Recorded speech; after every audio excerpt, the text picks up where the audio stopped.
around my story. The Curse of Money.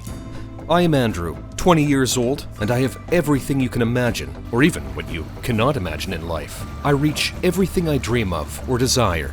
Life is very easy for me because everything has its cost. My life is a great pastime, betting on anything and everything. I have many friends who are ready to do anything I ask of them. If I tell them to kill, they will kill for money.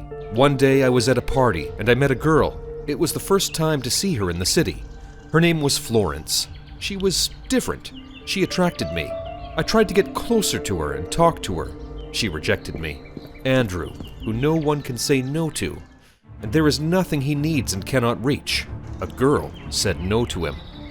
The next day I saw her walking with another boy named John. I felt defeated for the first time in my life. I gathered my friends and told them that I have to get to this girl in any way. Bring this boy, John, here tomorrow night. And really, John came. I was holding a very big party. We all enjoyed it. At first, it was a party like any party. And then I offered him a lot of money to leave Florence. And the truth is that this was not the first time I did that. The strange thing is that John did not agree. He provoked me very much. And the thing that provoked me most about him was his self-confidence, despite his poverty. I looked at my friends and laughed, so they understood what I wanted. They beat John severely and then threw him in front of the nearest hospital. During the days he stayed in the hospital, I tried to get closer to Florence in another, kinder way and began to attract her with my money and many gifts. She accepted all of them, but after John left the hospital, she returned to him, the time when I thought that she was mine. I felt that I was very foolish and was being laughed at by a girl I thought was different from any girl I knew. Florence knew well what she was doing, and John also refused the money because Florence could take much more, but no one could laugh at me before, and I can't leave what happened to pass normally. Among the gifts I gave to Florence was a yacht that I loved very much, and despite that, I gave it to her, hoping that she loves me. I thought that there was only one way to avenge myself. I made a plan and agreed with two of my friends to watch her and John so that they would know all their moves, and they heard them agreeing on celebrating Florence's birthday on the yacht. At that time, I decided that the last gift I would give her would be different from all the gifts I had given her before. I asked my friends to prepare a surprise for her on the yacht, a romantic dinner with lots of lights and candles. Each one of them thought that the other was the one who prepared the surprise. And because I needed this day to be remembered, I put cameras everywhere in the yacht. Exactly an hour after they were on the yacht and in the middle of the sea, I saw the yacht sinking. I heard their screams and saw their fear. My happiness was indescribable at the time. But this happiness did not complete when the police investigations began. They saw the cameras that were already damaged, but also the malfunction they found was very clear that it was fabricated. And for the first time, I found that money is unable to protect me or buy anything. My friends admitted that I was the one who brought them after being arrested by the police. I am now accused of 2 counts of murder and sentenced to life imprisonment. Of course, I am sad about my life that will be wasted in prison, but I do not regret what I did because they deserve to die. Do you think I am wrong that I avenged myself? My love betrayed me. Episode: a boy discovers his girlfriend cheating on him with his brother. I feel very upset and don't know how I did that. Let me tell you what happened to me. What happened to us. I'm Mark. My story began when I met a beautiful girl with yellow hair and a very soft and gentle voice. I met her in the motor race that I always go to, as I had no competitor in driving it. I used to take my brother Lucas with me every time I went, but he didn't like to do anything other than sit and encourage me. He used to come, clap, drink Pepsi, and go home alone. He was a strange young man. I don't know if he was introverted or crazy. He loved poetry and drawing, my exact opposite. As for me, of course I don't need to tell you. On race days, girls were around me everywhere, and I did not know how to get rid of them, screaming, following, and chasing me because I won. The winner always wins in everything, love and life. But one day, I noticed a very beautiful girl standing far away, wiping away the tears of another who lost the race. She attracted me a lot, so I decided to make a trick to make her chase me, or at least take care of me. But I had to hide from these crazy girls. and I entered the bathroom, cut off my clothes, and hit myself with 2 very hard punches. First I came out, the girls screamed, not out of joy, but they were afraid of my appearance. Charlotte was as beautiful as the stars among all the girls.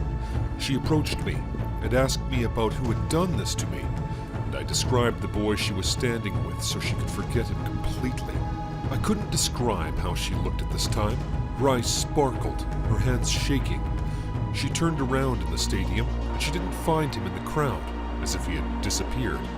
Her feeling of pity for him changed became for me, and I was able to hug her when I wrapped my arms around her as she helped me after I seemed to be dizzy. Then I was a pillion passenger in her motorcycle. We flew quickly, and when we got home, Lucas opened for us and freaked out, and he forgot the poor girl at the door. So I entered behind me, left my bag, and was about to leave. But I won't let her go, and I screamed, Lucas. And Lucas was disturbed and talking to me, but I didn't care, and was focusing on this beautiful girl who came back to me quickly as soon as I cried out of pain. Then Lucas noticed her and gave her juice and applied poultices to me. Since then, I and Charlotte became friends. Every day we hang out together, and I felt the tenderness and the kindness of her heart. I became much attached to her and loved her. She also kept bringing me presents, and we kept having dinner together, me, her, and Lucas. When we finish dinner, Lucas goes playing music and painting, and Charlotte and I enjoy watching a movie together. We had good times, couldn't be forgotten. But one evening, I went to the bathroom, and when I came back, I didn't find Charlotte. I looked for her in the whole house, and finally, I found her opening the door of Lucas's room, and watching him. I approached her and said, "What's wrong, my dear? Are you bored? Let's go out tonight if you like." She nodded her head, and we spent the whole evening dancing, loving, and laughing. The next day was my birthday, and I wanted to know whether she remembers it or not. That day, Lucas was so busy. He had a lot of calls and messages, so I thought he fell in love. I entered his room, took his mobile, and found a video of Charlotte saying that she did not want to be with me because she loved him, and she will tell me that today, as her love for me has ended. I was shocked, felt dizzy, and I felt that there was something below. It was a brown leather wallet she brought him, like the one she brought me. I opened it and found their picture in it. So I decided to kill them both, and I made them a trap. I called her and asked her to come early at night because I invited my friends to my birthday, and I asked Lucas to celebrate with me. He agreed and started to prepare the cake himself. When she came, I opened the door for her. She entered, and it was dark in the house, as if a festive atmosphere. As soon as she entered, I called Lucas and asked them to wait for me to get the juice. Because they are the two I love the most, and the two who loved me the most. And they drank the juice after I put the poison in it. After 2 sips of it, they fainted, so I tied them together with a rope. I got into the car and threw them into the lake closest to our house.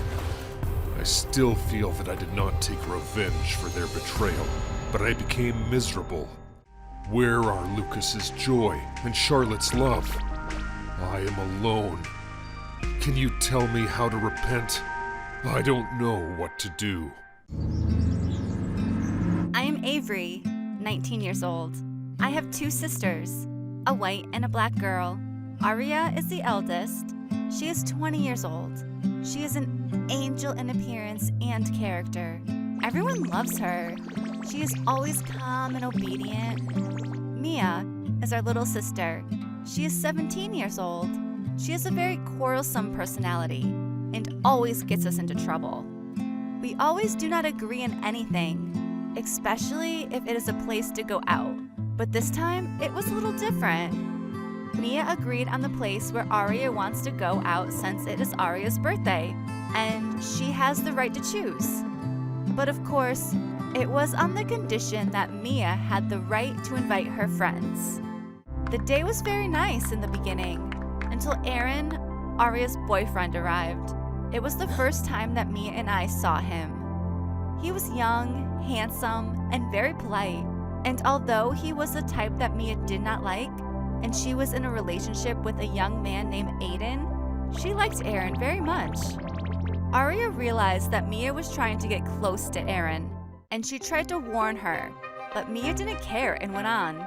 So Arya got very angry at the time, and it was the first time to see Arya's features full of anger like this, but she had nothing to do. The party and the day ended. Arya decided to leave because Mia took over the place, and Aaron...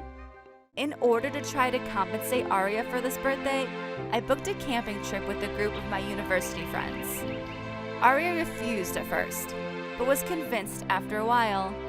The strange thing is that when we arrived at the camping site, we found Mia standing with Aaron and they were laughing.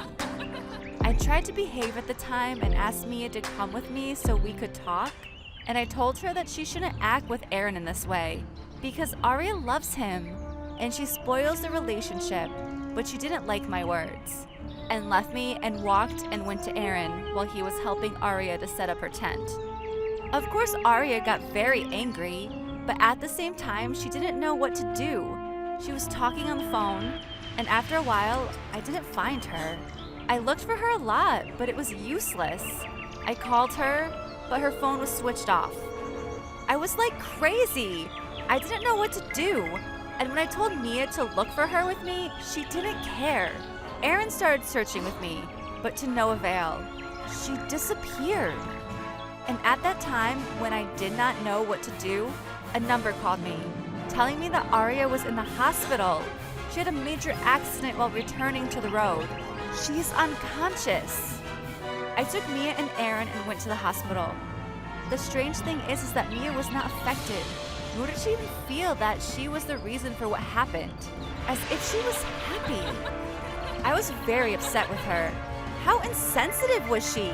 So I took all my anger on her, blaming her that she is the cause of all the problems that happens to us, and that her presence among us has become a great burden for us.